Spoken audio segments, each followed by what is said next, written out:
Mutta kuitenkin, että mä ajattelin, että musta tulee muusikko. Että musta tulee nokkahullu solisti. Ja mä aika pitkälle pääsinkin siinä Sibelius Akatemiassa diplomin suoritin. Ja taisin olla ensimmäinen suomalainen sinfoniaorkesterin solisti nokkahullun kanssa. Näin mä olen jälkeenpäin saanut kuulla. Mutta kyllä mulla esiintymisjännitys on ollut aina semmoinen pieni probleema, että se on aika epämiellyttävää, kun pitäisi lavalle mennä ja sitten ei ole ollenkaan rento eikä kiva olo. Mä ajattelin, että siis pitäisikö mun koko elämä tehdä tätä näin, että mä jännitän ja pelkään ja vapisen ja jännitän. Ja en varmaan sillä tavalla. Ajattelin, että mä kuitenkin sen tiedepuolen keskityn.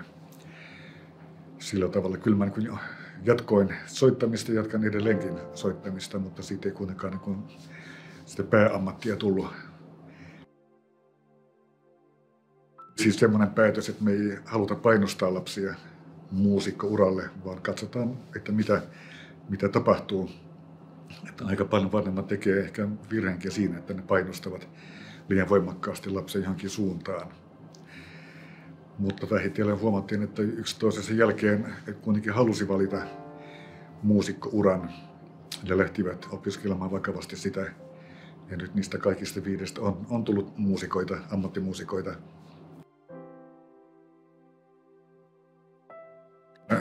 Ajatus soivasta kädestä syntyi sillä tavalla, että yhtenä aamuna tapani mukaan menin sitten pesemään kasvot ja pesemään hampaita. Ja kun mä nostin käteni ylös ja mä rupesin miettimään, että hyvänen aika, että miksei mun sormet tai miksei mun käsi soi.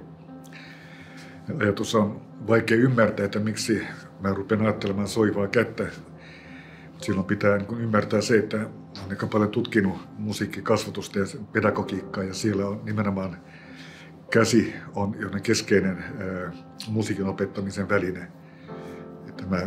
Meidän korepedagogiikka, mitä edelleen käytetään, do, re, mi, fa, sol, la, ti, do ja muut, niin se perustuu 1100-luvulla tehtyyn keksintöön nimenomaan kädestä. Ja tämmöinen Guido Artsalainen keksi sen, että sormet ja musiikin teoria soveltuvat yhteen ja hän kehitti järjestelmän, millä tavalla opetetaan lapsia ja nuoria tätä nivelten avulla ymmärtämään musiikin teoriaa, siis käsittämään musiikin teoriaa. Tämä on hyvä sana, käsittää Suomessa. Ja sen takia mä rupesin miettimään, että mä tiedän, että on olemassa Guidon käsi, mutta se ei koskaan soi, vaan näytetään, että täällä on tällaisia säveliä. Mä mietin, että miksi me ei saada soimaan sitä, kun meillä on nykyinen teknologia. Ja jotenkin se oli semmoinen hyvin voimakas kokemus, että hitsi, mitähän tästä tulisi.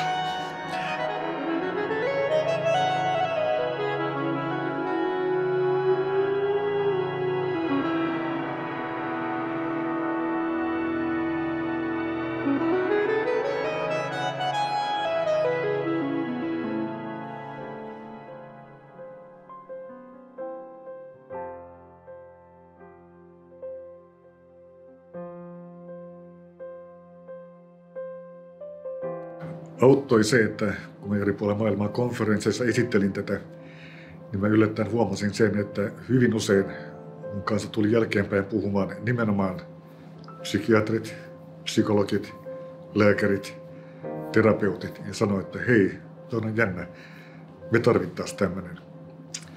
Ja tästä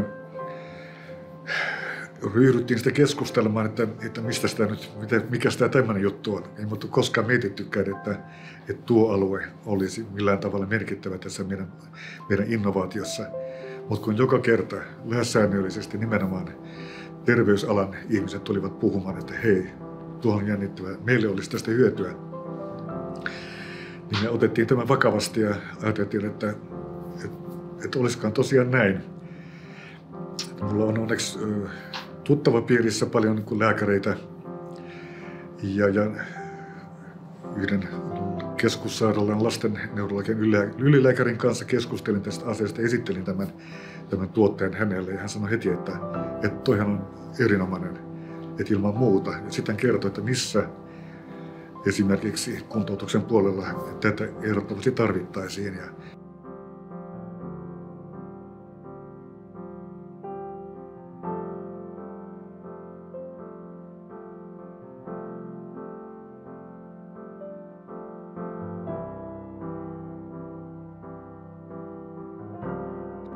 Alkuvaiheessa aika tavalla pelotti siis se, että kuinka paljon joudun itse laittamaan työaikaa monenlaisten sellaisten asioiden pohtimiseen, mitkä ei tule mun ammatistani enkä tunne enkä osaa niitä.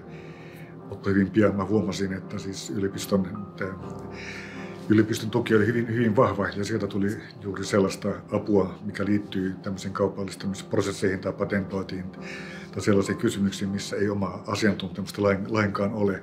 Ja tällä tavalla oli mahdollista itse syventyä sisältöihin ja erilaisiin muihin kehittämisajatuksiin ja tämmöisen teoreettisen pohdintaan, mikä kuitenkin on paljon lähempänä omaa ammattia. Niin, mä olen urani aikana nähnyt ja kuullut aivan loistavia ideoita kollegoiltani. Ja kovasti murehduttaa se, että niitä he eivät ole vieneet eteenpäin. Että kannattaisi uskoa niihin ja rohkeasti vaan viedä nämä projektit loppuun asti. Että niissä ei tieteellinen ura, en usko, että se millään tavalla kärsii, vaan päinvastoin saattaa olla, että se oma tieteellinen ajattelu lavenee ja levenee.